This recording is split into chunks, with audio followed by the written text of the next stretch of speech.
Les 1er avril, Deutéronome chapitre 18, verset 1 à chapitre 20, verset 20. Les prêtres lévites et tous les autres descendants de Lévi ne recevront ni part ni héritage comme les restes des Israélites. Ils vivront des sacrifices consumés en l'honneur de l'Éternel et de ce qui lui revient. Ils n'auront pas de patrimoine foncier au milieu de leurs compatriotes. L'Éternel est leur patrimoine, comme il le leur a lui-même déclaré. Aussi, ce qui revient des droits aux prêtres de la part du peuple. Tous ceux qui offriront un sacrifice en bœuf ou un mouton leur remettront le poil, les yeux et l'estomac. Vous leur donnerez également les premiers produits du sol en blé, vin nouveau et huile ainsi que la première laine que vous tondrez sous vos moutons. Car parmi vos tribus, l'Éternel, votre Dieu, a choisi Lévi et ses descendants pour qu'ils se tiennent pour toujours au service du sanctuaire en son nom. Si un Lévite quitte l'une des villes d'Israël où il habitait, parce qu'il a le vif désir de se rendre au lieu que l'Éternel aura choisi pour accomplir le service au nom de l'Éternel, son Dieu, au même titre que tous ces frères lévites qui se tiennent là devant l'Éternel, il aura droit pour son entretien à une part légale à le leur, indépendamment du produit éventuel de la vente des biens qu'il aura hérité de son père. Lorsque vous serez entrés dans le pays que l'Éternel votre Dieu vous donne, n'allez pas imiter les pratiques abominables des peuples qui y habitent actuellement. Qu'on ne trouve chez vous personne qui immole son fils ou sa fille par le feu, personne qui pratique la divination, qui recherche les présages, consulte les augures ou se donne à la magie, personne qui jette des sorts, consulte les esprits et les devance ou interroge les morts. Car le Seigneur a en abomination ceux qui se livrent à de telles pratiques, et c'est parce que les peuples qui habitent les pays à vous, à les entrées, s'y adonnant, que l'Éternel votre Dieu veut les déposséder en votre faveur. Quant à vous, soyez irréprochables envers l'Éternel votre Dieu. Car ces peuples étrangers que vous allez déposséder, écoutant les faiseurs des présages et les devances, mais pour vous, l'Éternel votre Dieu n'a rien voulu de pareil. Il suscitera pour vous un prophète comme moi, issu de votre peuple, l'un de vos compatriotes, écoutez-le. Cela est conforme à ce que vous avez demandé à l'Éternel votre Dieu le jour où vous étiez rassemblés au mont Horeb. Nous ne voulions plus entendre la voix de l'Éternel notre Dieu. Nous ne voulons plus voir ces grands feux. Nous ne voulons pas mourir. Alors l'Éternel m'a dit, j'approuve ce qui descend là. Je vais leur susciter un prophète comme toi, l'un de leurs compatriotes. Je mettrai mes paroles dans sa bouche et il leur transmettra tout ce que je lui ordonnerai. Et si quelqu'un refuse d'écouter ce qu'il dira de ma part, je lui en demanderai contre moi-même.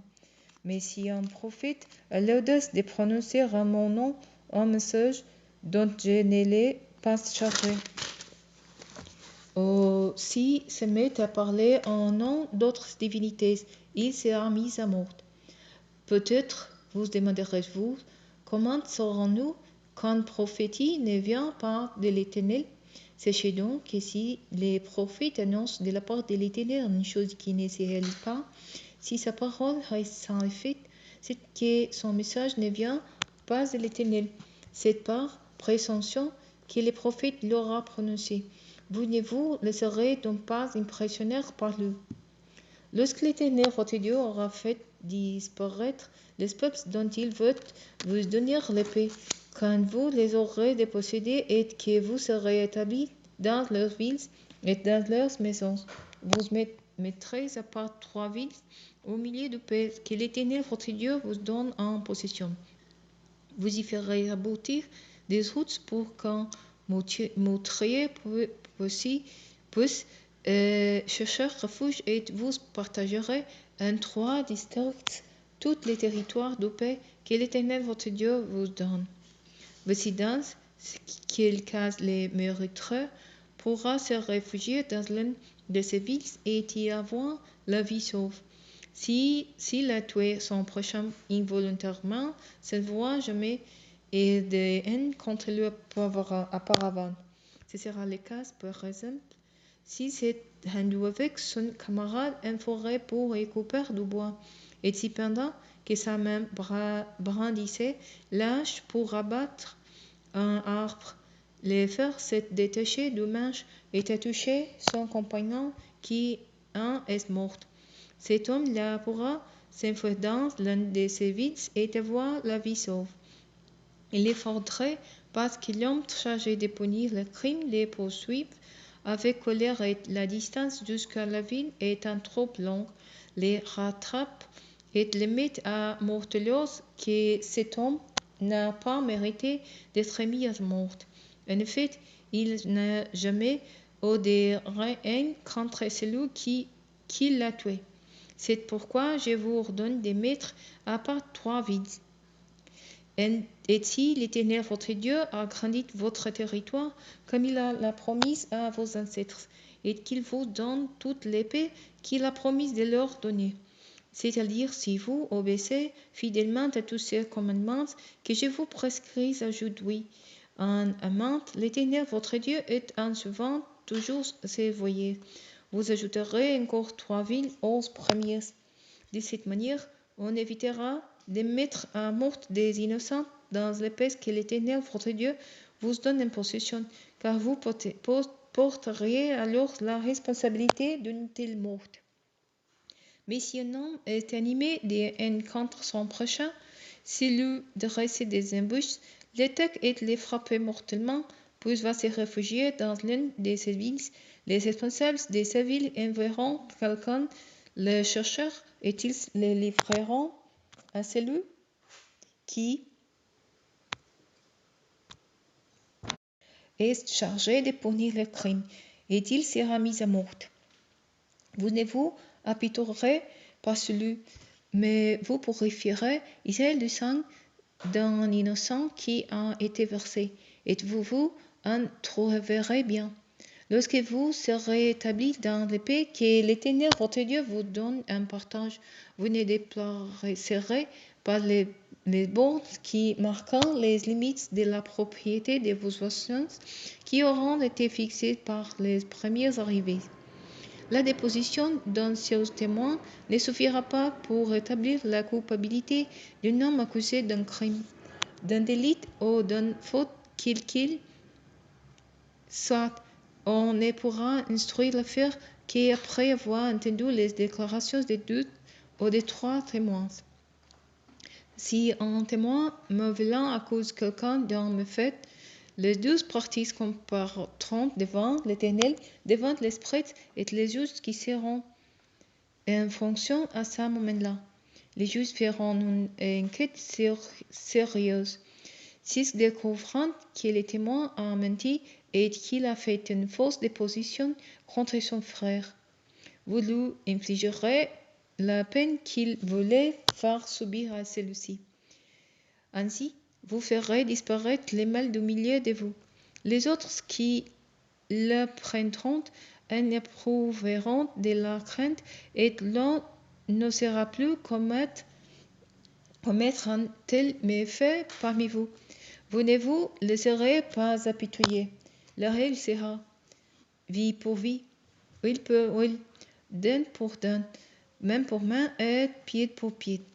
Lorsque vous partirez en guerre contre vos ennemis et que vous verrez des chevaux, des choses de combat et une armée plus nombreuse que les vôtres, n'en ayez pas peur, car l'Éternel votre Dieu qui vous a fait sortir d'Égypte est avec vous.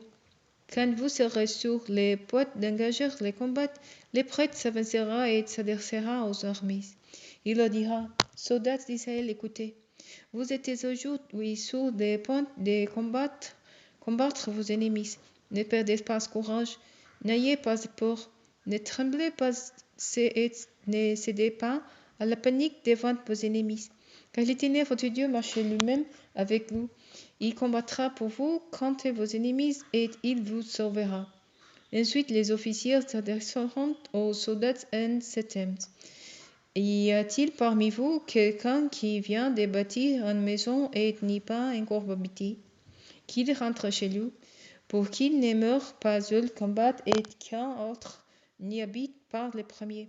L'un d'entre vous a-t-il planté une vigne et n'a pas encore cueilli les premiers fruits, qu'il rentre chez lui, pour qu'il ne meure pas au combat et qu'un autre ne récolte pas les premiers fruits de sa vigne?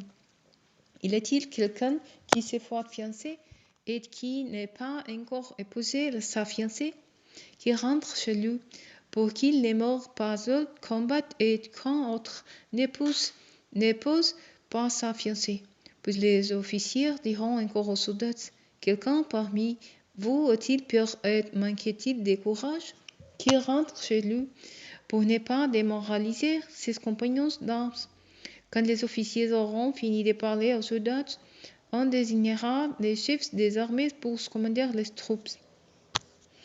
Quand vous marcherez sur une ville pour l'attaquer, vous proposerez d'abord à ses habitants de se rendre sans combattre. S'ils acceptent vos propositions et vous offrant la porte de la ville, toute la population sera soumise à des corvées et vous servira comme esclaves. S'ils refusent votre proposition et engageant les combats contre vous, vous exigerez la ville. L'Éternel votre Dieu la livrera entre vos mains, et vous y ferez périr tous les hommes par l'épée. Mais vous pourrez-vous réserver les femmes, les enfants, les bétails et tous les butins que vous trouverez dans la ville. Vous disposerez du butin pris sous vos ennemis que l'Éternel votre Dieu vous aura livré. Vous agirez ainsi à l'égard de toutes les villes situées loin de chez vous et qui ne font pas partie du pays où vous allez vous installer. Quant aux villes de ces peuples que l'Éternel votre Dieu vous donne en possession, vous n'y laisserez pas subsister âme qui vive. Vous exterminerez totalement pour les voir à l'Éternel les Hittites, les Amoréens, les Cananéens, les Phéréziens, les Éviens et les Jébusiens, comme l'Éternel votre Dieu vous l'a donné, afin qu'ils ne vous apprennent pas à imiter les pratiques abominables auxquelles ils se livrent en l'honneur de leurs dieux, et par lesquels vous pécheriez contre l'Éternel votre Dieu. Lorsque vous attaquerez une ville et que vous serez obligé de prolonger le siège avant de pouvoir vous emparer, vous ne porterez pas la hache sur les arbres fruitiers des alentours. Vous pourrez en manger les fruits, mais vous ne les abattrez pas, car l'arbre des champs n'est pas un homme pour que vous les traitiez comme un assiège. Vous pourrez seulement détruire et abattre les arbres dont vous savez qu'ils ne portent pas de fruits comestibles. Vous pourrez utiliser les bois pour les ouvrages de siège contre la ville qui est en guerre contre vous, jusqu'à ce qu'ils succombent.